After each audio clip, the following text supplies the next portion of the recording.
In 2014, I had my whole family over for Thanksgiving. I was in my sewing room, and all of a sudden I heard screaming, and I discovered that Jacob's son, Blake, who's 2, had injured himself trying to get a ball from underneath of the treadmill. He got a road rash on the side of his neck and his chin area. His father, Jacob, never once expressed any kind of safety concerns about the treadmill to me. I'm really sorry that he fell, but I don't feel like I had any responsibility for what happened. When I saw the injury, I didn't think that it would leave a scar. I would never say that they shouldn't go to the hospital. Obviously, that's a decision for his parents to make. This is the text I got from Jacob the day after they left my house. Your negligence and neglect led to a very unfortunate life-scarring accident on a 2-year-old. Our whole family has been traumatized by this entire incident. I don't believe that I was neglectful. My sister-in-law, Beth, sent me some medical bills at some point a couple of months later. And at that point in time, I had a conversation on the telephone with Jacob. Jacob was accusatory and yelling at me, and I just felt completely accosted on the telephone. The responsibility I have is for trusting you, and I'm sorry that I trusted you. I didn't pay any of the medical bills. I felt like if I signed anything, I'm admitting liability, and Jacob's going to come after me for more money. Jacob has been obsessing about this incident for the last 4 or 5 years. Beth did send me a high-resolution picture, and I couldn't see a scar in that picture. Jacob should be over it by now. This is destroying my whole entire family, and Jacob needs to move on. My sister Ellen has never taken responsibility for what happened to my son. In 2014, we warned Ellen that the kids could get hurt if they're playing on the treadmill on Thanksgiving. I asked her, is it going to be safe to bring my children there with the treadmill? And she said, the door is going to be locked and no one will be going downstairs. Ellen ignored my pleas to make her home safe. So when we got there, the door was not locked. The kids began playing with balls on the treadmill. He got sucked into the treadmill. We heard an awful scream from the basement. He had what looked like road rash burns on his face and neck and shoulder, and it was serious. I was shocked. He's screaming and he was shaking. It was pure hell just watching your child and not being able to do anything for him. My sister Ellen is in the medical field. Her advice was not to go to the hospital. Ellen was making belittling comments. Why are you making such a big deal out of this? It's not gonna scar. Blake just needs to suck it up. How could anybody say that about a 2-year-old? We decided to leave early the next day. We took him to the doctor, and the doctor confirmed that he would have permanent scarring for the rest of his life. Ellen offered to pay whatever medical bills came up. It came to about $700. When we started getting medical bills in, she refused to pay. I called her about the incident. How much responsibility should you take for this happening? You left a dangerous piece of equipment out that blew half my son's face off. This incident made me question my relationship with my family. Why do you say Ellen is responsible? Because she was told that it was an unsafe environment and how to fix it. She did not. That's not true. Told by you? By me and another person. She said she would keep the door locked and she would talk to her child and that she would never touch the treadmill without adult supervision ever again. Let's assume all that's true. Okay. Hypothetically, that was 5 years ago, and you said when you came out here that you acknowledge it was an accident. Yes. Why are you still upset about it? I don't think upset is the correct term because I love you and I really want this family to get back together, and we have such a great family and history, and I want it to be a rational decision. This is a totally rational decision. Something happened, and then other things happened afterwards that even made it worse. And I cannot trust to bring my family around you because of the experiences that I had, and that you won't take responsibility for those actions so that they can never happen again. And that's what I want. Well, what was it she failed to do that she should have done, or did do that she shouldn't have done, that caused you to feel like you're unsafe in her presence. There was the initial accident that happened, Right. but after the accident, my wife was confronted in a room. And this is while we are dealing with Blake's worst time of his life. Our whole family is going through trauma. And you and a couple of other family members confront her without me and tell her maybe she shouldn't come next year to Thanksgiving. And maybe, you know, you guys always get hurt. So, you know, you shouldn't come next year. The day my son was injured on that treadmill was one of the worst days of my life. I found my son trapped with his hand underneath the treadmill, and it was continuing to run on his face and neck and shoulder, and he was screaming horribly. And so I grabbed him and ran upstairs. This is definitely the worst area of scarring. It breaks my heart to see Blake look like that. The entire family was trying to downplay the injury. We wanted to get Blake to a doctor where our insurance would be covered. Ellen then said to me, maybe you guys shouldn't come back here because you're always getting hurt. It made me feel like I wasn't part of the family. Blake was in a lot of pain, and the scar continued to have rashes and itchiness for years. Blake is permanently scarred because of this burn. Jacob's family turned their backs on us. Not a single person has called and asked how Blake was doing. Jacob isn't obsessed. He's just very sad about what has happened to Blake and the tearing apart of our family. Okay, Beth, thank you for joining us here. You want to see this resolved, right? 100%. Did Jacob warn you about this in 2013? There was never a conversation about the treadmill with me in 2013. I don't recall anything about that. And I couldn't promise to lock it up because my basement doesn't actually have a lock on the door. What do you do for a living? I'm currently a nurse practitioner. Okay, so you're a nurse practitioner. So you... Yeah, at the time I was a nurse. Yeah, and you looked at those and made an informed decision about what to do. Yeah, I guess I feel like I came upstairs, I was very upset about it, and I feel like I made the wrong informed decision. And what is it you do for a living? I'm a physician. I'm a gynecologist. So you're a nurse and you're a physician. And the collective decision was to clean it and make sure it was properly cleaned, but not to go to the ER. And if you'd gone to the ER, he would have been seen by a nurse and a physician. Yes. Yes. But probably not a gynecologist. Right? Probably not. Do you think he's taking this to an extreme? Oh my goodness. It's an accident. People have accidents, especially kids have accidents. And it has been blown so far out of proportion. Well, here are his injuries at 2.5, and nobody would disagree that you cringe when you look at these, right? But then here they are at 6. Fortunately, it appears that he's a very healthy young man and has healed up, right? Very handsome. He will have that scar for the rest of his life. Show me. Okay. Don't trip on the treadmill. I mean, that is in a try bad not spot. to. Could be in a worse so place. these pores are totally sanded open. You can see the striations right here. Here is raised, this is raised, and this is also raised right here. And that will be for the rest of his life. Yeah, but you agree people aren't going to stare. No. Yeah, okay.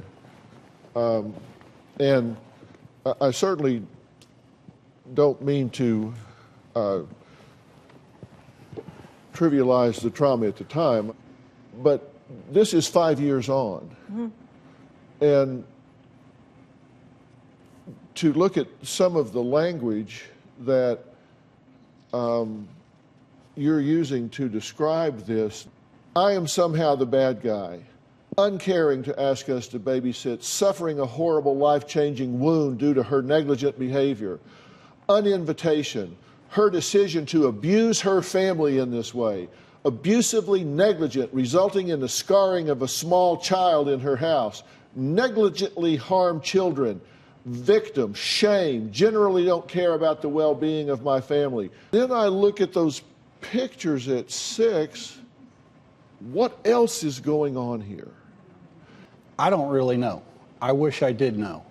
I don't know if it's guilt for not watching, for not being down there when Blake was injured. I don't know if it's something from upbringing. I don't know. If it's not about that, if it's not about the accident, why is he so upset about this? I think that maybe I go with Ed. I feel like there must be some guilt because he wasn't there watching his child when it happened, and he couldn't prevent it from happening. So I think there must be some guilt. Prior to this Thanksgiving, we all got along really well. I don't think he was ostracized from the family in any way, but the only other thing that makes his views different are some political views, but we really try to avoid that when we get together at Thanksgiving. So everything's usually pretty okay. He claims that he's been uninvited, like to Thanksgiving and to family events, but we have copies of emails and messages where he has been invited. From half-brother Eric, date August 3rd, 2016, subject 2017 summer sibling week scheduled. Our family gathering is scheduled. Cottages are reserved for the week of June 3rd to June 10th. So you were invited. Again, from half-brother Eric, date July 25th, 2017, subject 2018 summer vacation week. We have made reservations for the week of June 17 to June 24th, 2018.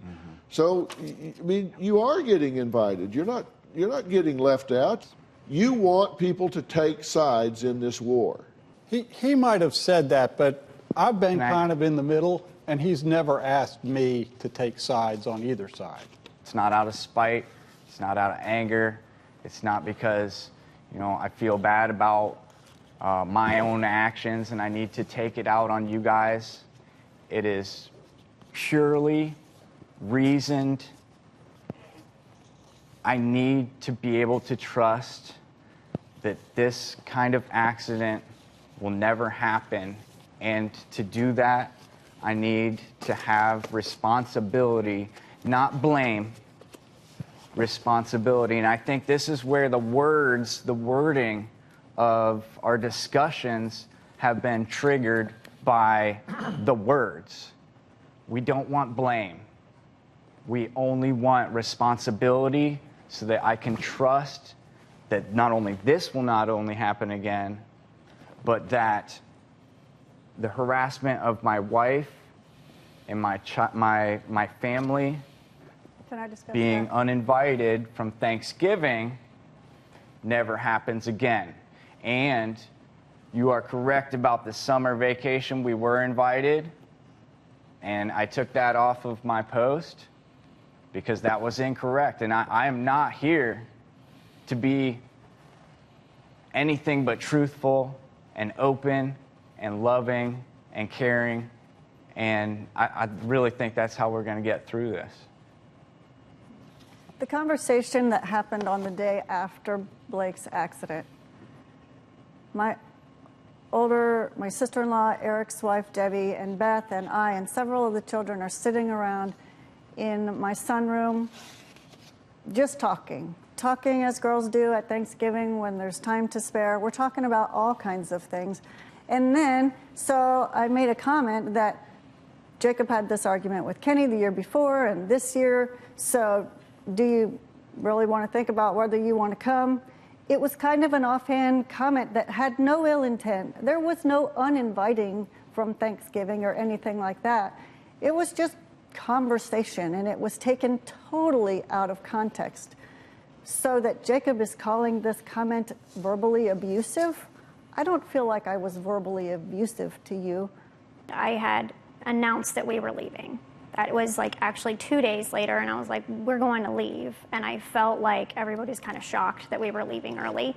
And I remember just maybe you guys shouldn't come back next year because I feel like, I don't know the exact wording, but it's something like we were getting hurt. I'm not sure even that I was there at that conversation, because the first I learned that you were leaving was when Jacob came into the sunroom, or came into my sewing room where I was by myself. And he said, "I'm so sorry, sis, we're leaving." This was in the morning time. "And we just haven't slept in a couple of nights, and we just want to get home." It was a very pleasant conversation, and I apologized, and he apologized, and we gave a hug, and he left. And then 24 hours later, I get that text. So you're saying that this was an accident? This was an accident. So that means she didn't intend for this to happen? No.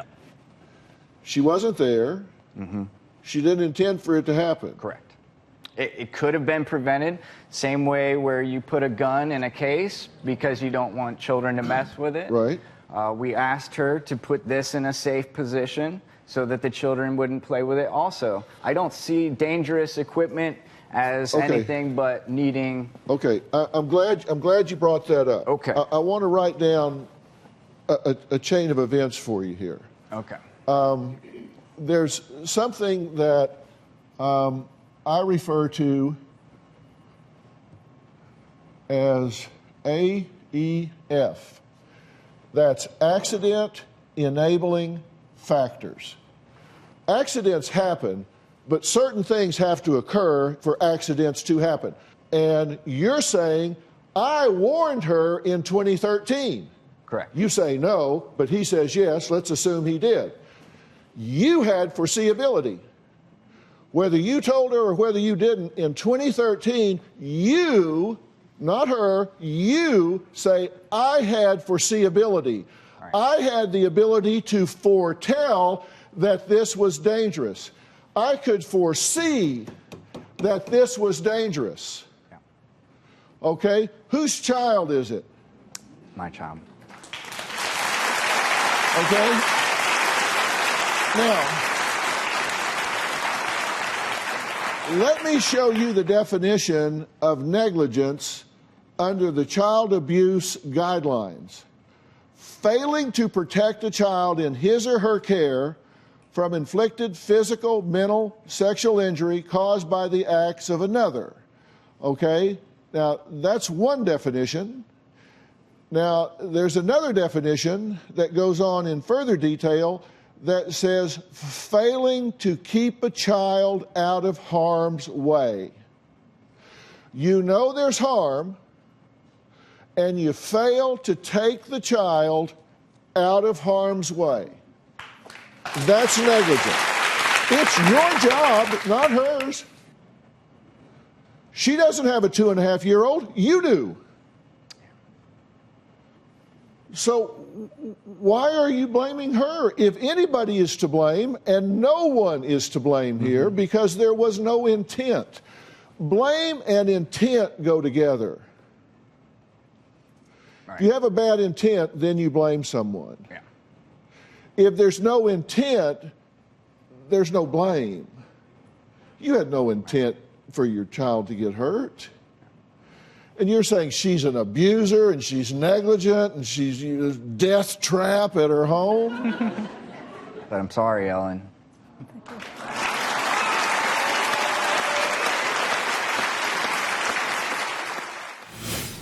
I have two sisters, Marsha and Maggie. Maggie has owed money to Marsha for about 3 years, and that's where the fight has started. It definitely is tearing the family apart. I loaned her $750 to pay the taxes on her new vehicle.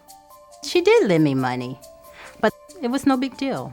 She paid me back $50, and then after that, she really didn't make any other payments to me. It wasn't the loan. It was the fact that she was discussing it with my brother that I couldn't pay my bills. I was at her house. She came home, and she was standing in my kitchen, screaming and hollering at me. she grabbed my arm, and as I was leaving out the door, she hit me. I asked her to leave. She refused to leave, and I punched her. I was surprised, shocked, angry. And I felt like this is my territory. No one has the right to scream and holler at me in my home. We're at that point where we haven't spoken in 2.5 years. I have always loved my sister from the day that my mother brought her home, and I'm gonna start crying in just a second. Would I like a relationship with her again? Yes, I would. I'd love to have my sister back. I'd love things to be back the way that they were. DrPhil, I need your help. I need my sisters back together. Maggie and Marsha love each other, and if they don't get back together, I don't know what my family would do. Who all is in this family at this point? Who There's do you have? 7 of us. 4 brothers, 3 sisters. 4 brothers and 3 sisters. And how does everybody else feel about it? I think they just kind of accepted it because we had drifted apart after our mother's passing, and it's disappointing as you get older. And you need that strong relationship again, and there's nothing I could do. How's everybody else get along? Not well, but they looked at the 3 of us as those who were the ones who held the family together. Where do you guys live? They live in St. Louis, I live in Maryland. Okay, so y'all have come a long way to deal with this situation. Tell me what's driving you. Driving me specifically is that I need them. I need both of them. I need both of them together for me. I'm doing this for selfish reasons. Okay. Now, Marsha, right? Yes. Okay, and Maggie, right? Yes. I have you 2 separated because I don't want a cat fight on national television here. But so you slugged your sister in the face. I did. You did? I'm not proud of that. I assume that's not your finest hour. No. You don't think that was a good No. thing to do now in the wasn't. rational light of day. So why did you do that? I was hurt when she stopped talking to me. I was more hurt than I was angry. I hope you haven't been estranged from your sister for 3 years over $750 because No. that's $6 a month. That's 20 cents a day for over the 10-year period. But you're saying that's not it. That's not it. Okay, so what is it? My brother said, well, Marsha said, you can't pay your bills either. She had to lend you money. Well, my brother and I don't speak very much, and I don't know why she was discussing that with him. But come to find out, I guess she was lending him money and wanted to get paid back. Whatever. I'm getting to that point. The point, well, the point was See, that's what led up to it. I called Marsha and asked her, why are you discussing anything with him when he refused to talk to me over 3, 4, 5 years? Do y'all understand we're talking about family here? Yes, we do. And y'all, you hear what I'm saying? How many times do you have all of these problems in your family? And you know what people usually fight about? Nothing. We didn't have a fight. It wasn't a fight to me. She hit you. That wasn't a fight to me. That wasn't a fight to you? No, it wasn't. Okay, so y'all are getting along fine? It wasn't a fight. And your point is? My point is, I don't think she should have hit me. And my point is, she never called back to apologize for hitting me. Okay, no argument there. Should you have hit your sister? Phil, I shouldn't have hit my sister, but she's leaving out the fact that she hadn't spoken to me in 5 months before I hit her. There was something that she was upset because I did discuss the money thing with my brother. Blah, blah, blah, blah, Absolutely. blah, blah, blah. Absolutely. What in the... So you're... Am I here? I mean, am I the only one hearing this? I've been saying the same thing. I mean, should you have hit your sister? That's a yes or no question. I should not have hit my sister. Are you sorry you hit your sister? I am sorry I hit my sister. Are you ashamed that you hit your sister? I am very ashamed that I hit my sister. Are you proud that you have torn your sister from your life for 3 years and not talked to her? It's not 3 years, and I did not tear her from my life. Okay, you want to be right. So how many months is it? It has been exactly since December of 1999. Okay, let's do the math on that because I want you to be right. Of 1999. Pardon me? December 27th, 1999. Okay, 99 to 2000 and 2000 to 2001. To 2002. That's 2. So you're calling me a liar for 4 months. Okay? So it's been 2 years and 8 months, right? Okay, 2 years and 8 months. We're talking family here. I don't want you 2 to go home in this situation. And you said you're mad because she was talking to a brother that you hadn't talked to for 3 years before you quit talking to her. Do you know anybody in your family? No, I say he would not talk to me. I will call and try to talk to him, and he wouldn't even come to the phone. I would call and ask to speak to him. He would not speak to me. And that's not good. That's not good, and there is a difference. But do y'all talk to Monica? Talk to Monica all the time. We're just not a very vocal family, and I think that's part of the problem. Nobody really ever said how they really felt. You know, we would keep it in, we'd keep it low. My father would just say, keep the peace, you know, whatever that was. Well, I would say how I feel. I will always say how I feel. Do you want this wall down between you and your sister? Yes, I do. Do you want it down enough that you are willing to say, I don't care if I'm right, I can't control anybody but myself. All I can do is prepare my heart to be open, and then whatever somebody else is going to do, they're going to do. Yes, I am. I didn't want to be right, but I don't want the wall up here anymore. That but is a powerful word. I mean, it is. It's a powerful word. It means I just told you what, I just said what I said, now I'm going to tell you what I mean. I don't want to be right, but let me clarify. I mean, I'm asking you, do you want to tear the wall down between you and your sister? Yes. And do you? Absolutely. I've never wanted the wall to be up. All right. And so you want to tear it down? Absolutely. Just as she does? Yes. Because do you wish her ill? No, never. If she was dying today and you could get her back for $750, you'd pay the money, wouldn't you? Absolutely. If you were walking along the street and somebody was grabbing her arm and hitting her, what would you do? She'd know I'd be the first one there for her defense. So, but yet you choose this in your relationship, and I want you to unchoose it. What do you mean you didn't choose it? I didn't choose it. Okay. Did you do this? I did. And did you do that? I did. Who chose that if you didn't? Thank you. I should say the right side of my brain. Oh, man. Left hand.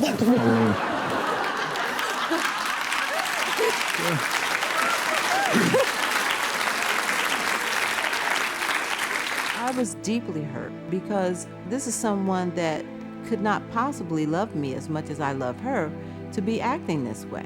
I would like to be sisters again and not strangers any longer. That was Maggie and Marsha. They haven't spoken in 2.5 years, 2 years and 8 months. And that is about to change. I want the two of y'all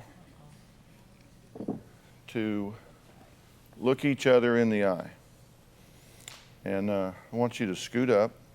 I want you to scoot up, and if you would, put your knees between her two knees. Okay, scoot up on the edge of your chairs. Now, I want you to look at each other, and I don't want you to look away. I'm going to be talking to you, but I don't want you to look at me. I want you to look at each other. Okay. She knows I love her. She knows I love her. This has been very hard for me. I love you more than anything, and you know this. And we're on national television, and we're doing this. You know I love you. I know that. It just hurt when you hit me. It hurt me when you stopped talking to me. You stopped talking to me also. I'd do anything in the world for you. I'd do anything in the world for you, and you know that. I had all those brothers, and this is the sister that I got when I had all of those brothers. I waited for a sister for a long time. I want you, Marsha, to tell Maggie, don't say anything except answer this question. I want you to tell your sister how I would feel in my heart if I lost you tonight. There was a terrible accident and I lost you tonight. I want you to tell her how you would feel in your heart. I would feel like this was the most ridiculous thing that I could have done. If I lost you tonight and we had never made any peace with each other, I would feel like, you know, that would just be a tremendous guilt that I would have to carry until I died. I wouldn't want that. Tell her what would have been left unsaid. Just look at her and tell her what would have been left unsaid. What I wish I would have said to you that I didn't. That I'm sorry. I never hit hit my sister ever. I've never hit her in all the years that we were kids. Not her, she's befriending you. Tell her right I've now never from your hit heart. you before in my life. I would never hit you. I did hit you. I apologize for that. You're talking I from love your head. you. Talk from her heart to your heart. Tell her if you're sorry. Tell her I am so sorry I hit you. I love you. I love you more than anything. Tell her what you have secretly wanted and what you have missed with her being in your life. I miss having my best friend, person I tell everything to, all my secrets. Do you miss her?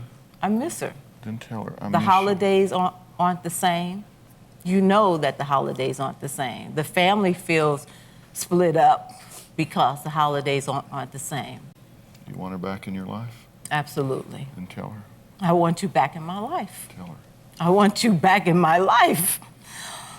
Stop it, DrPhil. Tell her.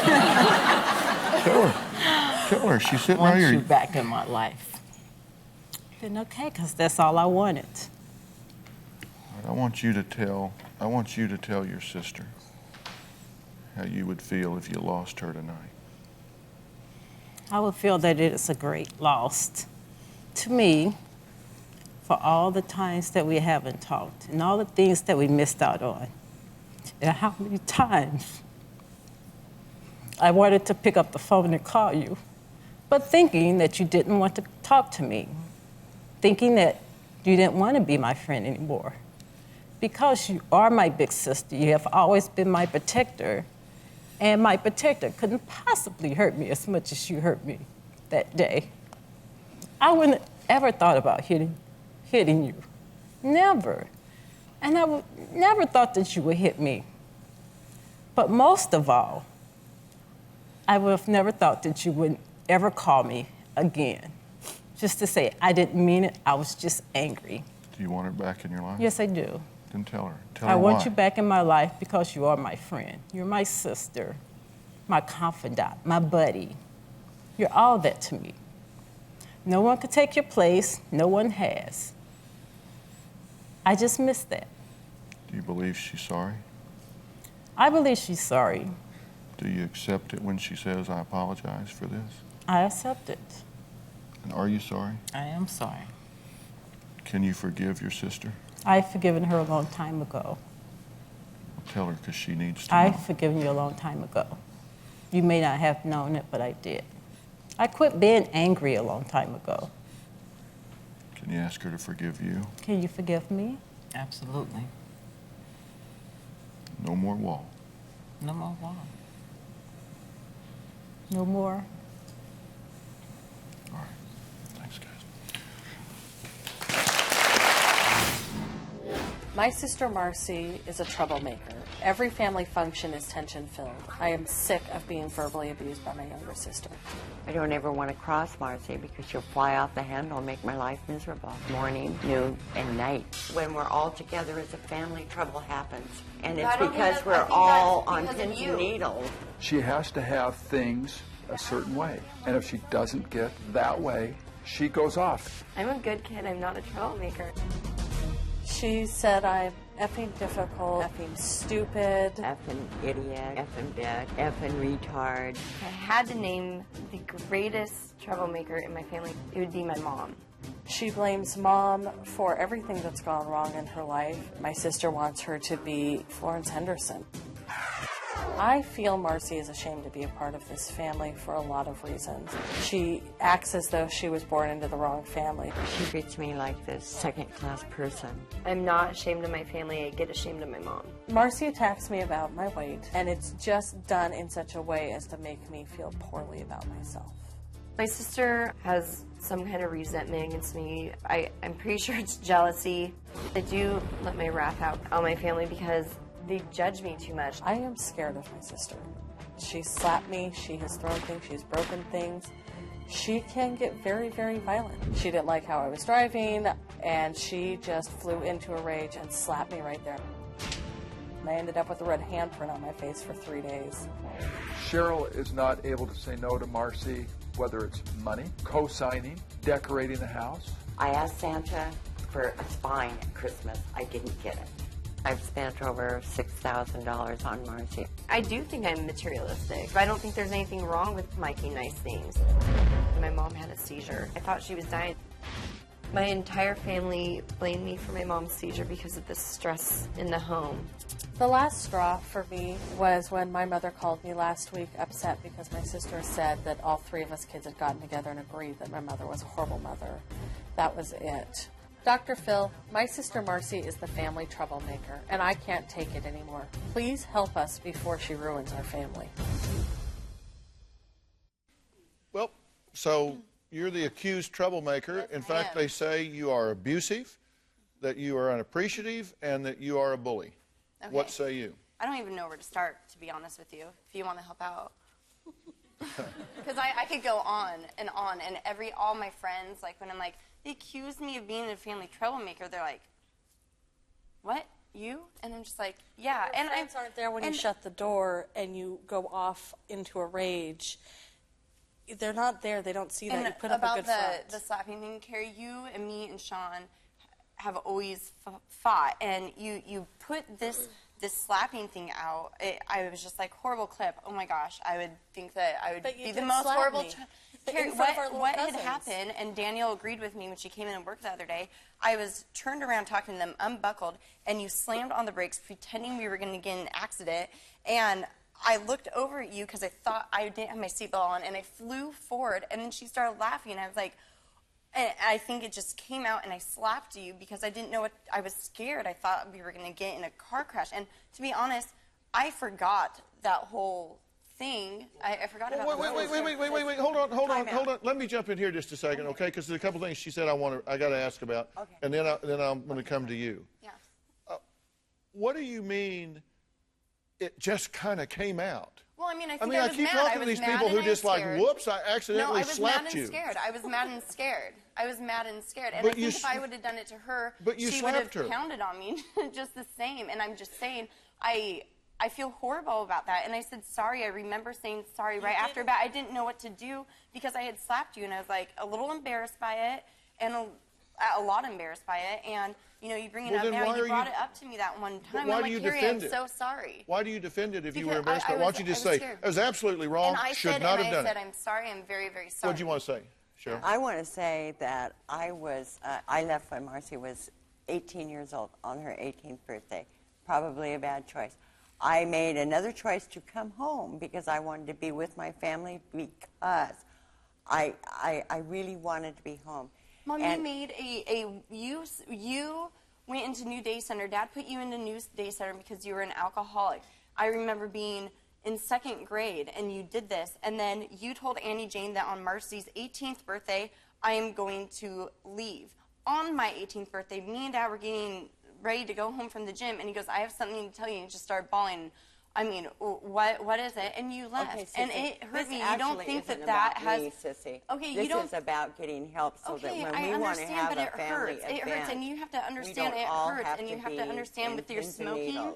And so, Carrie's and I understand we're here. I'm in counseling. I know. Dad's in counseling. You won't even come to counseling. I've asked. You said, why does it have to be this way? And I said, just because that's the way it is, Marcie.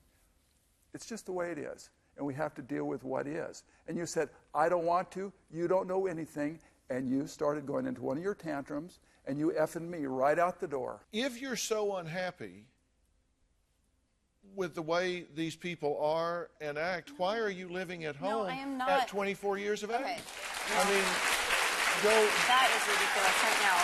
Okay, first of all, I'm living at home when I graduated just this year from Oregon State. Like, I told, you know, my mom had just moved back, and we were always living with my dad, so I was just like, okay, well, I'm going to come home and I'll live with my mom instead. It was either my dad or my mom. And I had the new house with air conditioning, so you chose me. Okay, so no, it was because hold on. In order for us to progress through a conversation, you're going to have to be responsive to the question. When I first moved in, we were kind of on the mend. Everything was fine, and then things just started. Me and my mom can't live together. Stop.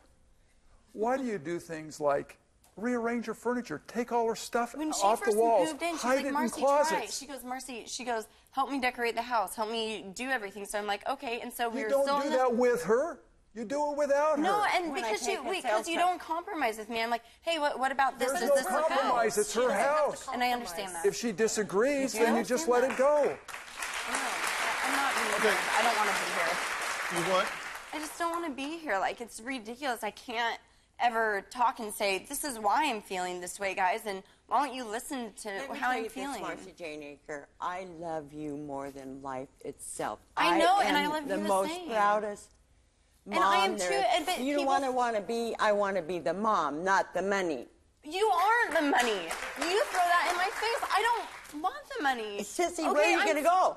Okay, Mom, I am trying. I just graduated. I'm working full-time, and I'm at ATSU. I am working hard. I just graduated with 2 double majors. I'm trying to apply to dental school. I'm doing everything that I can to make it on my own. I am setting myself up for the future. Carrie says I want to be rich when I grow up. I'm going to be a nonprofit dentist. How is that being rich?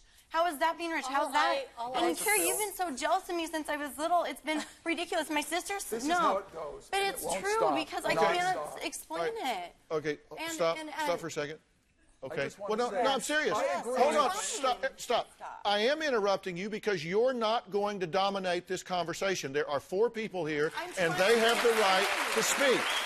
They have the right to speak. Okay, I will say, Now, Marcie, hold on a second, and I'm going to let you speak here in just a second, uninterrupted, okay? Just being angry doesn't give you the right or the opportunity to go in and call your mother an effing idiot, an effing retard, an effing fool. I all know, of those. and I'm sorry. I mean, I don't think that that's okay, and I don't think that any of that is okay. Okay, that didn't call for a response. What I'm telling you is you're going to have to understand that these people don't have to cater to you and do what you want to do. And that's now, not how what I would you like feel. to say, Russ? I just, in acknowledgement to what she said, we're enablers. We enable her. You think? I think. And I haven't stopped yet. But you can stop, right? And you want to stop. I want to stop. You're living with your parents, so you're living in somebody else's house. Yes. Eating somebody else's groceries. No. Using somebody else's utilities, and somebody else is contributing $7,283.77 to your bills in the last 6 months, and what you do is decide that they're just effing stupid. Well, you know, they're effing smart enough to be able to give you $7 grand, so I mean they've got something there, but You borrow money from me. I'm sorry? That's like $20 back and forth. And 200, 300. I have bank statements that like, hey, don't tell Mom and Dad. Can I borrow $300 because I'm not getting my check? Well, it's back and forth, though. I know, but why don't reprimand me for me doing I haven't said anything Marcie? to you about it. Yes. Do you think anybody ought to listen to that from you? What? Name calling and yelling and screaming and threats? And I don't. My dad was in a conflict with a family member like this one time, and he's just feeling real bad about it, and he just said, you know what, they can call me a sumbitch, but they're going to do it long distance. And, you know, the attitude is, you know, if somebody is going to be abusive with you, then they can do that from the other side of the fence. I just don't believe that you're actually helping or contributing to the evolution of this obviously brilliant young woman. She is. By allowing this behavior to go on. My brother screwed me out of $50,000. I feel betrayed, and I refuse to speak to him. I was lied to, I was manipulated, and I was betrayed by my own sister. I feel my sister Carole is more motivated by money than anything else. My brother and I signed a settlement agreement where we promised to pay money to our stepbrother and stepsister. I told her I had no intention of paying any more money. Carole's response to me was, you've got to pay, you have no choice. That was the last time I spoke to her. Relationship with my sister, $50,000. Let's see. Well, I guess the way to do it is to say, blow off the relationship with the sister. I didn't need her anyway. I'd rather have the money. My mother was in the middle in a really big way. I never felt that they put me in the middle. I took Jay's side. My daughter Heather is kind of caught in the middle. It was just a mess. My dad would call me and tell me all these horrible things that my aunt was saying, and my aunt would call me telling me, you know, all these horrible things that my father was saying. Immediately following my father's death, I had to go out of town. and she picked over all the most valuable possessions and kept them for herself. My dad said, as soon as I die, pack up all my stuff and get it out of the house. And where was my Jay? Playing pool. She was more interested in material things than things that were of sentimental value. My brother puts no sentimental value on anything. All these sculptures are things that my dad made with his own hands. As far as I'm concerned, they're the most important things that he's left behind. I don't know, I just felt sad. I'm sorry, you guys. Oh, man. I didn't care if I had never inherited anything. Problem was money. I'll give you the money and get back together with your brother. My daughter was furious. She said, well, that will be helping Jay. What are you going to do for me? I think the feud initially did start with the money, but I think there's a lot of underlying issues that have never been dealt with. I used to feel that she was a loving sister, but I feel that she lacks respect for me. How did things ever get so messed up? I think that my brother is a loser. He dropped out of college. He runs a pool hall. In my opinion, he is a professional gambler. Jay is a gambler. Leave it to me to allow my son to be what he is. The only thing I hope is that my mother does not disinherit me because she thinks I am not a worthy daughter. Because of my experiences with my father's estate, I have a lot of concern about what will happen when my mother passes away because her estate is far greater than my dad's. My worst fear if the feud doesn't end would be my grandmother passing away, knowing that her two children weren't speaking to one another. I think that would be really hard. God, tell me what I can do so that my family will be whole again. DrPhil, can you help us resolve this feud? It's been the most painful thing my family has ever experienced. That was painful for you to watch. Very. Tell me why. Because it was painful for me to be portrayed as someone who is monetarily motivated. Didn't you put it on that level? Didn't you say, okay, here we are, either pay the money or lose my relationship with my sister? Lose my sister. We inherited the money from my father 50-50. My dad's estate was forced to pay money. Jay signed a written agreement in front of a judge and about 9 lawyers and said he would pay his share and asked me if it would be a problem if he didn't. So you haven't spoken to your brother in 3 years because he has defaulted on his indebtedness as co-trustee to pay his $135,000 of the $270,000 owed, which he agreed to pay. That's correct. What's the story? Why aren't you paying the money? I made the first payment. Yeah? So I did pay that. First of all, a little background, DrPhil, is right after my father passed away, the co-trustee, another gentleman, I'll just leave him unnamed right now, but the co-trustee resigned as co-trustee right after my father died. And when I was out of town, I wasn't playing pool, I was directing a pool tournament, and it was a job that I had committed to, and I couldn't not do that job for these people. So I came back, and when I got back, the day after I got back, Carole called me and asked me to be a co-trustee to replace You got suckered. Well, I feel that way. What'd you do it for? I mean, you're a 60-year-old man. Yeah, well, I mean, if you don't want to do something, what'd you do it for? She talked me into it. She said, no, what Carole said to me is she said, in case something happens to me, I need you to be the co-trustee. Okay, is he lying? Yes. Okay, why would he do that? Why would my brother lie? Yeah. Because he's a liar. He lies for a living. He's a professional card player. That is not a nice thing to say. Hold on, let me introduce you. You're Heather. Right. And Sylvia, you I'm are the Jay's and mother Carol's of these mother. two, correct? Yes. And what are you saying, Heather? I just think that's not a fair statement. I mean, my dad does not lie. Jay has one of the best value systems of anyone I know. Absolutely. I don't agree with not that. to But you with say my that daughter. he lies for a living. That's who he is. That he's just a liar. What do you mean by that? And Well, what, I mean- and why would you say that? Well, I mean, because do you really feel strongly about that? And how do you think that advances the ball here? I don't think that that advances the ball. Up until Jay defaulted on the debt, I never have said a bad word about my brother to anyone But at any now time. you say, and I have these in quotes, that he is a loser who works in a pool hall. And I own the pool hall. You say money is the main issue for you, but yet when your mother offered to pay it, you refused and threw something at her. What happened is Mom said to me, should I just give Jay the money?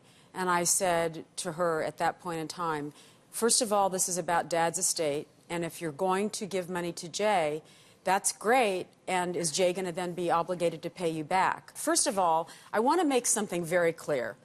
My dad did not die and Jay was out of town. My dad died. Jay went over to my father's house, identified the body. I was in New Mexico on a vacation. I'm racing home, and the next call I get is from my brother while he's at the airport saying, I'm going to Sacramento to play a pool tournament. I'm Jewish. You're supposed to bury the person right away. And by the way, leave Dad's body in the morgue for a week until I get back from my pool tournament. And I said to my brother, everybody would understand that your father just died. We need to bury him. Also, my father's house belonged to his step-siblings, and my dad repeatedly told us, when I die, in that nanosecond, please, please, clear out my house right away of everything you want. So instead of, and he talked to Jay and I about it at length. Instead of Jay doing that, he took off and went to Sacramento to play pool. Sylvia. Okay. Carole, first I want to say I love you, and please forgive me for what I have to say. But as far as having the funeral wait a week, it was my decision and my request because Jay's father was being buried alongside our oldest son, who we lost 32 years ago. We had to wait a week before we could take care of Bruce because it was a military thing. So I saw no harm in waiting to have the funeral because Jay did have an important obligation. And his father would have been very happy if he were alive and would have known. As far as the monies, I just have one more thing to say. Please. The reason I felt that Jay wasn't as obligated to repay those funds was because most of that money was legal fees, which were incurred, I feel, because the estate was mishandled. And I didn't feel Jay had ever anything to do with that estate. That's why I felt that the legal fees were not his obligation. So you thought the legal fees were incurred because Carole mishandled? I did. I may be wrong, but that was what I Okay, well, heard. no, wait a minute. You can't dominate all the conversation here, okay? You got 3-4 people here, and you're doing 80% of the talking. You're a lawyer. So you're going to do that if I let you. Let me ask you something. If this is not about the money, what is it about? Well, it is about the money, too. I feel like I got ripped off. I got suckered into something. Listen, I never saw one document from any trust. I never saw a check. I never wrote a check. I never received a dime in legal fees. Why do I have to pay this debt? Okay, let me tell you why you have to pay the debt. Because you agreed to be a trustee, and you are a full-grown man who willingly, knowingly, and with full opportunity to get legal counsel of your own if you wanted to, agreed to enter the trust and be a trustee. That was the first time you acknowledged that you would handle the responsibilities of that position. The second time was when you signed a settlement agreement which said you would pay your portion of that. So that wasn't just once I made a bad decision because I just got back in town and was pressured into it. Then you signed a settlement agreement which you said you would. You are absolutely right on the legal points. I get that. I understand that. So that's why you should have to do it. Then if you feel like you were that was inappropriate, then you can bring an action against her if you want to. You can do whatever you want. But you are legally obligated to do it. Is it fair? Is it just? I don't know. I wasn't there. I don't know if you mismanaged it or not. You think she did? But you can't just play the victim here. I don't think it's about this. You want to make it about that? You want to make it about that, you're going to lose. Well, I trusted my sister. That's what this is about. It's not about the money. You want to make it about the money? Fine, but you're going to lose. This is about trust between a brother and a sister. Do you blame him for your brother's death? Be honest. Absolutely 100% not. Never. Jay has told me 1,000,000 times that he felt responsible for my brother's death. And I, every time, said to you, and you know this, that you had nothing to do with it. You were there, you saw the accident, it wasn't your fault. I have no idea why my brother died. God made a decision at that moment in time that Bruce should be taken away.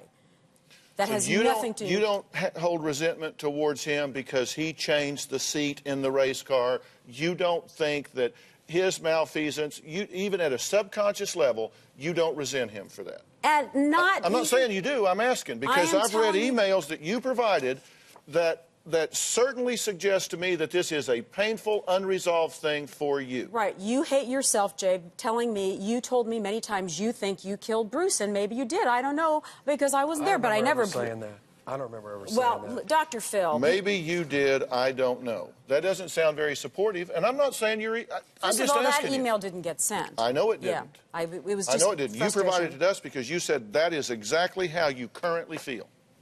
The way I currently feel is that my brother was a wonderful, important, he was the love of my life. I loved my brother. He was the closest thing on earth to me. I have cried more tears over his death, Dr. Phil, than anybody needs to. Let's see what you both had to say about your brother. I think the issues with my sister really began after my brother died 30 years ago. Bruce and I were into automobile racing, and I was with him in a race where he was killed. And another car ran into the back of Bruce's car. She died instantly. I've always felt that somehow my sister held me partially responsible. I have never, read my lips, never blamed Jay for my brother's death. Jay felt he was responsible for Bruce's death because there was a clip on the roll bar. He felt that he shouldn't have put the clip there. His neck hit the clip and it severed his medulla. That's what killed Bruce. How my brother died, only God knows, and maybe Jay.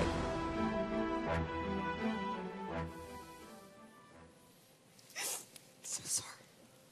I miss my brother Bruce so much. And no one knows, no one's ever asked me how I feel. So how do you feel? I feel sad. I miss him. He was the only person that liked me when I was a kid. My mother hated me. And Jay was busy. My mother was verbally, she knows that. She's apologized. She was verbally abusive and physically abusive. And only Bruce was the one that stopped her one day when she was going to smack me. He stood there and stopped her and said, Mom, what are you doing? Let me ask you something. Look over your shoulder. All right. This is your brother. Okay, this is your brother. And you miss him so badly, and it is so painful, then why do you set your life up to take your other brother out of your life? I never have, Dr. Phil. He's the one that has never spoken to me. Have you spoken to your brother in the last 3 years? Because he won't talk to me. You're not a victim. You have the ability to do what you want to do in this relationship. You have lost one brother, right, and then you're going to get mad over some money and not talk to your brother for 3 years? And what do you... No, I'm here because I want us to talk. And do you understand, do the two of you understand the pain you are causing your mother to see you two fractured and divided? May I be politically very incorrect and ask you how old you are? I'm 84. She's 84 years old. Let me tell you something. At 84 years old, she deserves the peace of knowing that her family is unified and intact. She deserves having that state of mind and that peace. She just does. This family needs a hero. This family needs somebody that steps up and says, I will be the bigger one. I will close this gap. So I will. Then you have to be willing to do that. And let me tell you what you have to do. You have to stop and ask yourself, if you lost your brother, if Jay walked out of here and had a heart attack and fell over dead, what would be left unsaid? Look at your brother. I love you, and I don't understand why you allow yourself to just push me away for Barbara or whoever because you think that you didn't know money. Why didn't you just call me up and say, what are we going to do about this? I don't think I should pay it. Why didn't you just talk to me? I've never not been with you. I don't understand why you don't like me. Look at your sister. Don't look at me. Look at your sister. What do you want with her? What do you want in a perfect world? If you could write the script of life, what is your relationship with her? Look at her and tell her. I thought our relationship was pretty good before all No, this happened. stop. Yeah. I don't want a bunch of crap from your head. If you could write the script of your perfect life, what would your relationship with this woman be? Jay, step up, buddy. That we would be brother and sister again, Carole. Just to Do be you mean together. that? Are you Yeah. being sincere No. and truthful and honest? Talk to her, Jay. Talk to her. You are at a crossroads right now. And if you haven't noticed, you two aren't getting any younger. Well, I'd like to have a really good relationship with you, Carole. I'd like to be really close again. I love you, Carole. You're my baby sister, you know? I want to take care of you. I just miss being with you, being in your home, spending time with you. I don't know why all this happened, Carole. I'm sorry.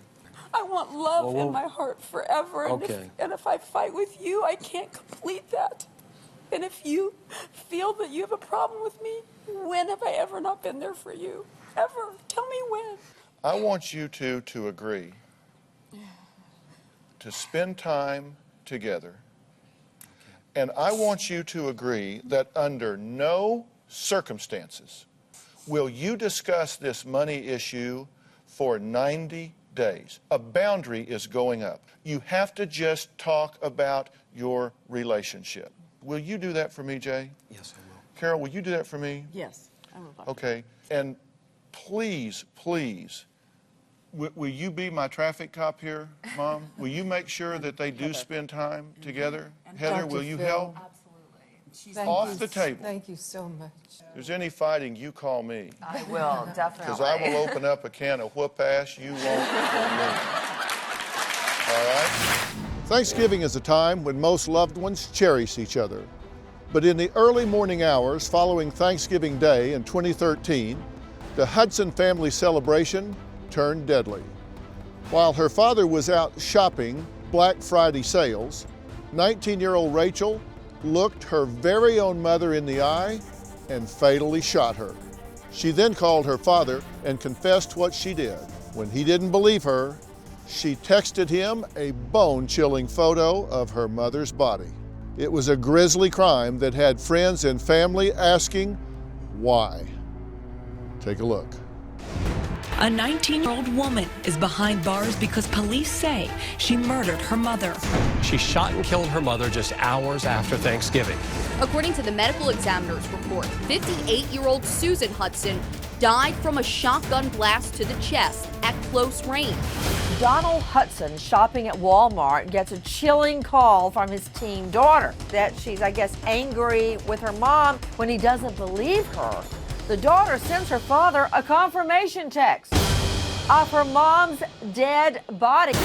Chesapeake Police Fire and Rescue, help you? I need police at my house. And you Tell me exactly what happened. My daughter has killed my wife. Has killed her mother. 19-year-old Rachel Hutson quietly stood in a Chesapeake courtroom as a judge denied her attorney's request for bond. The defense argued his client has a history of mental illness that has gone undiagnosed for years. Now a judge has ordered her competent enough to stand trial. Do you still love me? Prosecutors say that's what Rachel Hutson asked her father while sitting in the back of a police cruiser. Prosecutors say Hudson's father told her he still loved her. Her response, sorry. This week, Rachel pled guilty. Rachel Hutson is housed here in Virginia at the Hampton Roads Regional Jail. Her defense attorney implied that caring for her ailing mother played a part in pushing her over the edge. But when Rachel testified during her trial, she said she had a different motive. She claimed she was suicidal and didn't want her mother to be burdened with the loss of a child. But Rachel's family says the real reason Rachel snapped is still a mystery to them. Today, Rachel is speaking out in an exclusive interview. Will she finally reveal what caused her to commit this unthinkable crime? And later, Rachel will come face to face with her family for the first time since she was sentenced.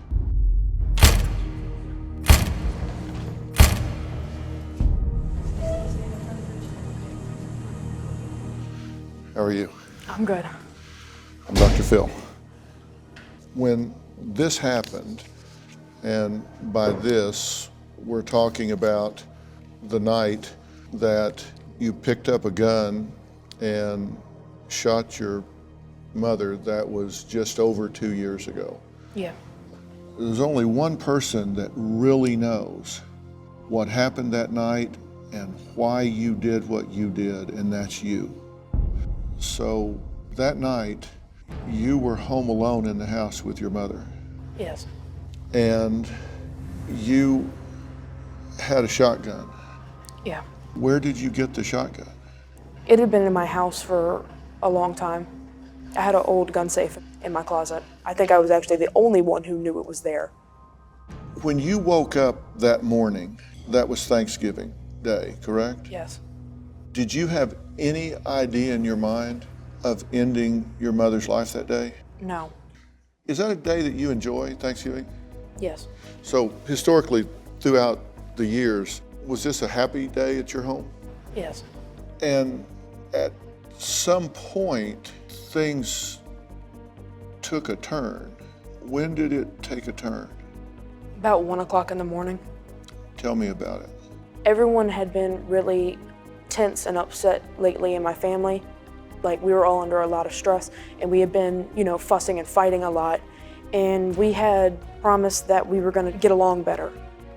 And around 1 in the morning, my dad called me into his room, and he asked me what I was still doing up. I told him I had been on the computer, and we started arguing.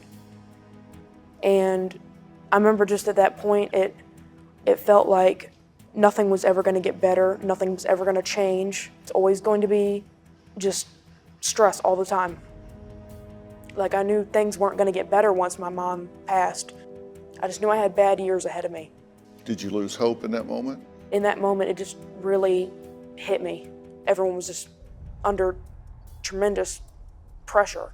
What was the pressure from? My mother. Now, when you were 13, your mother had a heart attack, right? Then when you were 15 or 16, she had another heart attack. Yeah. She's had a lot of them over the years. Then she had kidney disease, and her systems were just shutting down, right? Yeah. She was in renal failure, congestive heart failure, so she was dying. It was hard waking up and not knowing if she was still going to be alive that day. We were under a lot of financial stress too, and so my dad was trying to work as much as he can, and my job was supposed to be helping cleaning in the house, and I really wasn't on top of that anymore. Most of the time I was just in my bed. I was depressed. Did you consciously wake up every day wondering if you were going to find her dead or alive? Yeah. Did you go into her room? I'd have nightmares and have to get up in the middle of the night and go check. It had me to the point that I didn't even really leave the house. My friends would say, you want to go to the mall or something? And if I went with them, I'd just worry about what was happening at home.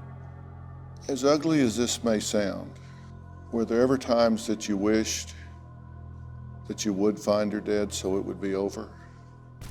Sometimes. And I think sometimes my mom wished that too. I'm pretty sure that thought crossed everyone's mind. Did you feel guilty after you would think that? Yeah.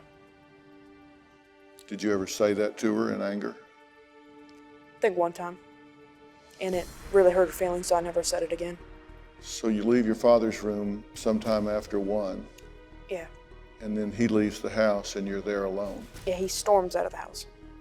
He left to go, I guess, calm down.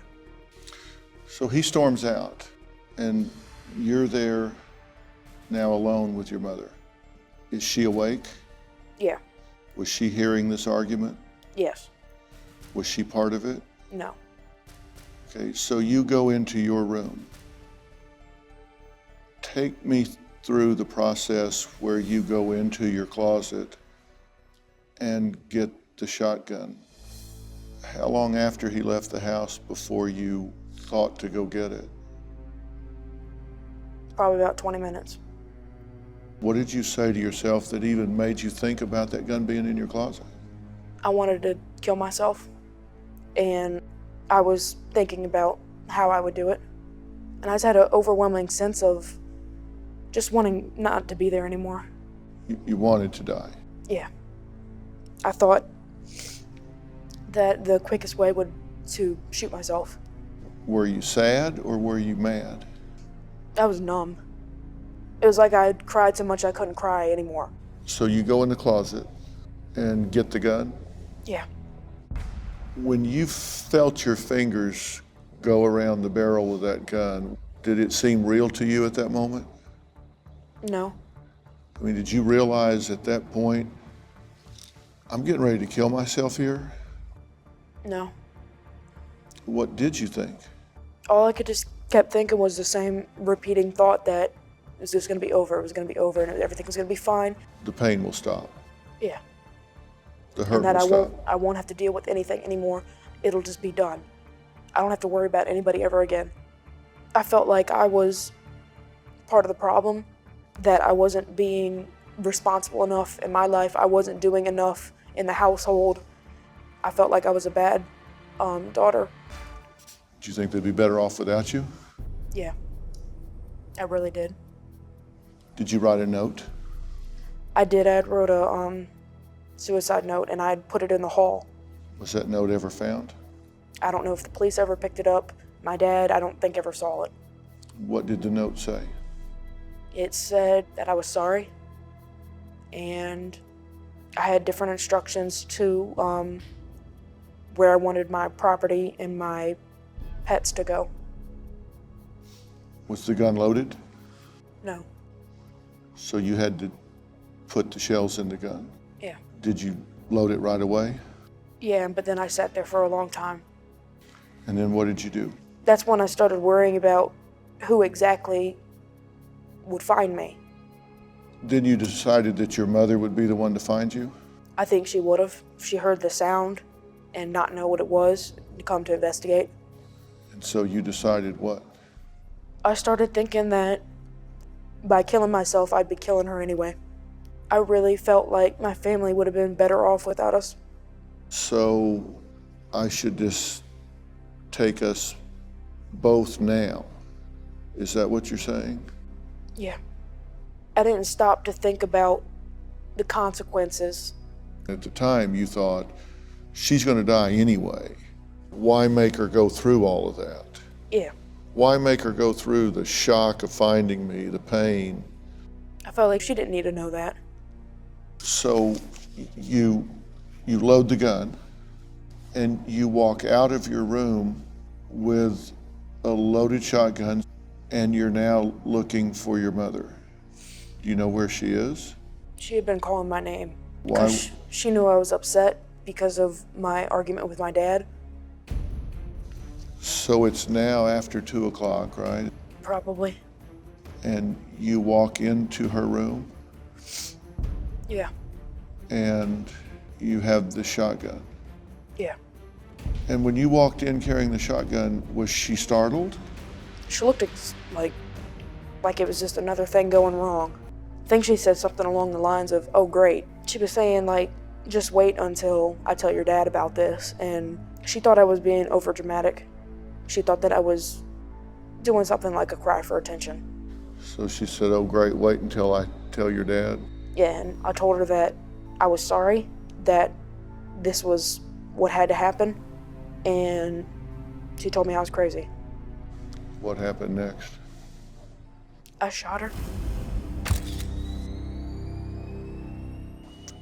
Did she realize what was happening?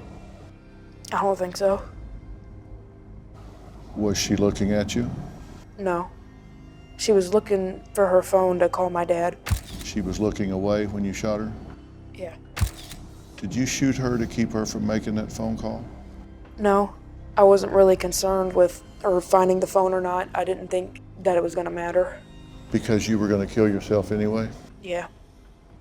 It was like I was pushing all those thoughts away because I felt like it was going to interrupt with me trying to kill myself. When you shot your mother, did she die instantly? Yeah. How far away from her were you? Probably a couple feet. And you just shot her one time? Were you surprised that you actually did it? Yeah. A shotgun blast in a closed room is a overpowering sound. Did it disorient you? I couldn't hear anything. It made my ears ring. And that's kind of how my thoughts were for a while. It was just the ringing. Did you go to her to see if she was dead? No, I could tell. How could you tell? She wasn't moving. Did you touch her? No. Did you say goodbye to her? I told her I was sorry. I just kept saying I was sorry. I knew I was going to be sorry even before it happened. I just didn't know how bad everything was going to be. Your plan was to shoot her and then shoot yourself. Yeah. So why didn't you shoot yourself? After that happened, I went and looked at my suicide note, and it didn't seem good enough. And I was scared that my dad was going to come home, and I was going to be dead, and Mom was going to be dead, and there would still be a gun in the house. And I was scared that he would do something to himself. So I called him. What did you say? I told him what I did. He didn't believe you. No. He thought I was trying to upset him. What did he say? I told him that I had shot Mom. He said that he didn't believe me. And he hung up and he called on my mom's phone. And I answered that phone too. And told him again what I did. So you went back in her room right next to her body. Yeah. Tell me about how you felt. Sick. It was unbelievably bad. I couldn't believe that what was really happening. So you're saying it got real when you went back? When I had to talk to my dad.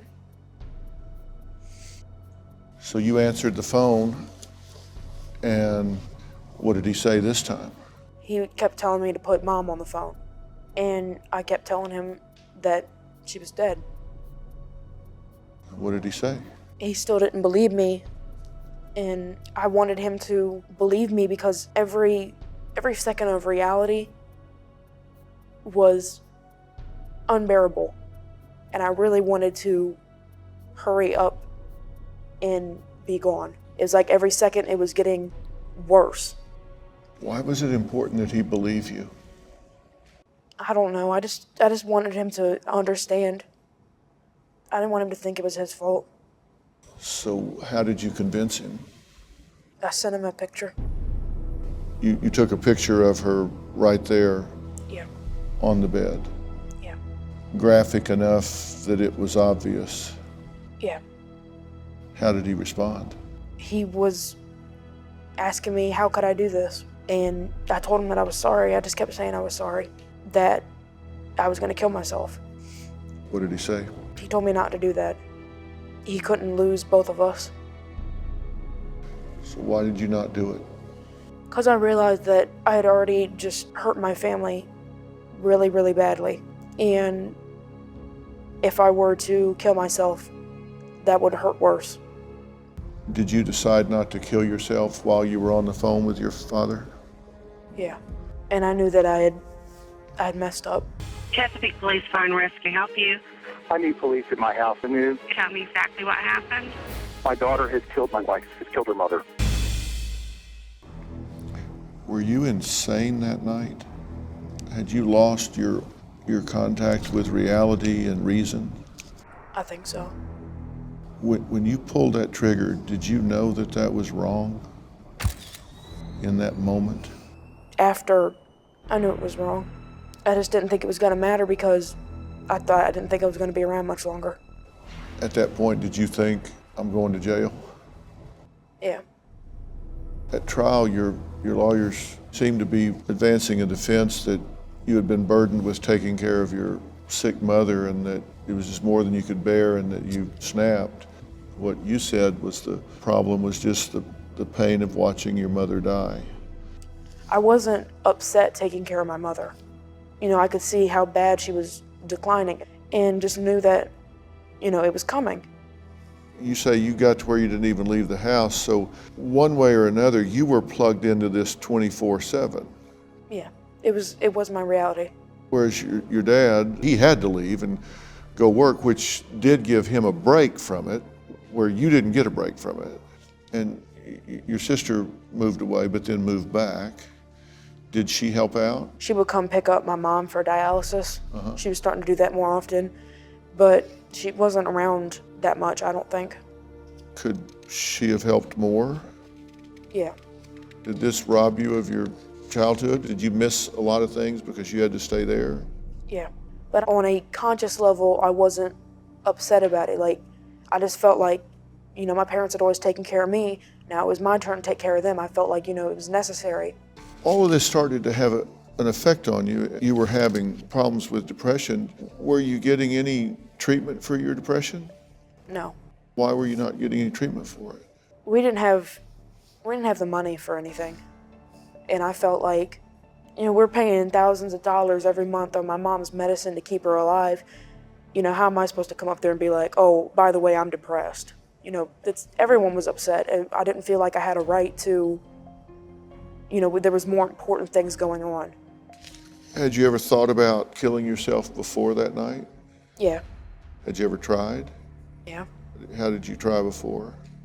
One time I took a box cutter and put it all the way into my wrist and changed my mind, or more like chicken out, before I dragged it. Was that the only other time that you tried? When I was younger, probably about 14, I had taken a whole big bottle of Aleve. Right. And my sister did know about that time, because she was home. I told her, and I threw up everything. Should you be in jail? Yes. Should you be in jail? Yes. Should you be in jail for 18 years? Yes. If you were out, are you a threat to your father and sister? No. Are they afraid of you? I don't know. My sister is. I think my dad understands a little more than he used to. When this first happened, I was depressed, but I was trying to hold it together for everyone else. They didn't need to, you know, worry about me too. And so I was quiet about it. And the reason why my dad is scared is because he didn't know it was happening the first time, so he reasons, how would I know if it was happening again? I couldn't disagree with you more. I think it does matter that you were depressed. I think it does matter that you tried to kill yourself on 2 prior occasions and you didn't think you were important enough to tell anyone. And now your family thinks this just came out of the blue, and I think it's important that they understand this didn't come out of nowhere. This is a chronic, clinical, morbid depression preceded by 2 prior suicide attempts with someone that finally it broke. I'm not trying to make excuses for you, and I'm not trying to trivialize this, and I'm not trying to say that you made a good choice, because you made a terrible choice. And I think had you gotten proper treatment along the way, you might have never gotten in this situation to begin with. And I don't want them thinking this just came out of the blue and therefore they need to be afraid of you for all the days of their life. When she sent you that picture, what went through your mind? I thought it was a joke at first. I thought she was just mad. Thought she was just gigging you? Yeah, well, we'd had a little bit of a disagreement. She wasn't doing chores and things like she should have been doing in the house, so I took her computer privileges away, and she didn't react very well to it. And I went shopping. It was Black Friday, and I was out early in the morning. I thought I was going to get a deal, and I got a phone call from her. What immediately went through my mind was she said she was going to kill herself. And if I hung up the phone, she was going to do it. If I called the police, she was going to do it. So I drove home because I felt that I could talk her down. And and then you've got this lingering in the back of your mind. This is a bad joke. This is a Photoshop picture or something. It's not real. Did y'all feel any sense of urgency to try to get in the house to her to see if she could be saved, or was? You could tell by the picture she was already gone. How did the two of you feel when you actually saw her body? For me, it was such a state of shock in the whole situation, and I was worried about her doing something, stupid to herself, and I was worried about her out there with her alone for 30 seconds or whatever it was I was in the house. I was worried about all of that. I think you went somewhere where you were protected or safe in your mind, and you worked what you had to do. So you were in task mode at that point. Did you actually see your body in the house? I did, yeah. After he went in and looked, I went in too. I just kind of figured it wouldn't be real to me unless I did, and that I might not be able to get the kind of closure that I need. And I just stood in the doorway for quite some time, and I just remember that I just wanted to hold her hand and tell her it was okay. But I knew that wouldn't do anything, so then I went back outside. You both think she should be in some type of psychiatric Yeah, she facility. needs help. She doesn't need just to be locked away like an animal. I mean, she has nothing prior to this, no record or violence or trouble at school, nothing like at all. This just came out of nowhere. Chesapeake court documents show Hutson was admitted to Central State Hospital this summer. In a letter to the judge about 2 months ago, hospital officials said they found little evidence of psychotic symptoms. The letter states Hutson had the ability to control her outbursts of impulsive, aggressive, or destructive behaviors when she chooses. Are you afraid of her? Yeah, unless she gets some help and I can find out where she's mentally at, it's going to be difficult to have her back in the house, yeah. Yeah, I mean, if we didn't see this coming, how could we see it Exactly. again? She hides it very well. You two both have to be conflicted because you love her, Understatement. but we tend to have really bad feelings for anybody that kills our loved ones. If this had been a drunk driver, you hate them. You just hate them. But then here you've got a loved one killing a loved one. Right. And so How do you feel? how do you sort that out? She was very ill before, we had talked about life and going on and what, and everything. So I think she would want me to not hate her. But saying that and then affecting it are two different things. And then having the fear on top of it, it affects you not only in your relationship with her, it really causes you to pull back and lose trust across the board. You're grieving the loss of your wife and your mother, but it's hard to really do that because you've also now lost your daughter and your sister for all of these years, plus you've got an anger overlay and confusion. I want to help with all that going forward, and the only way to do that is to help sort things out with her as well. Mm-hmm. I kind of want to start to try to orchestrate some of this stuff, and I would like to add her back to the conversation.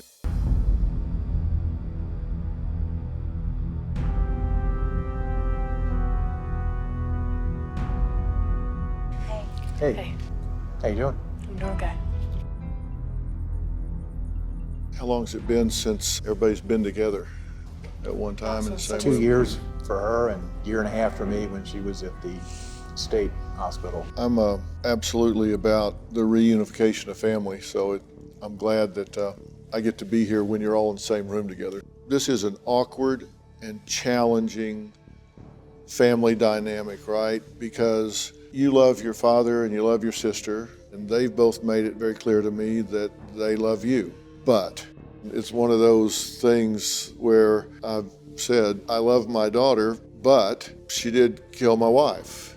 I love my sister, but she did kill my mother. And that's a clash of values. That doesn't just resolve itself. It has to be worked on. And both of you feel like this was so out of character for her and it just came out of the blue that therefore it could happen again. That's where we are, right? Yeah. What do you want them to understand? That I love you guys. I'm not gonna hurt you guys anymore, I promise. Well, you have to understand it's going to take time. I know, and I understand that. I'm not pressing that. You guys just being here for me right now. That's good enough. But I love you guys. Love you too. I love you. You know, there's that old adage that time heals all wounds, and I just don't believe that. I mean, it's not the passage of time, it's what you do with that time. And one of the things that I've picked up real clearly here is that you guys say, this just came out of the blue. Actually, it didn't come out of the blue. She has been chronically depressed for a long, long time.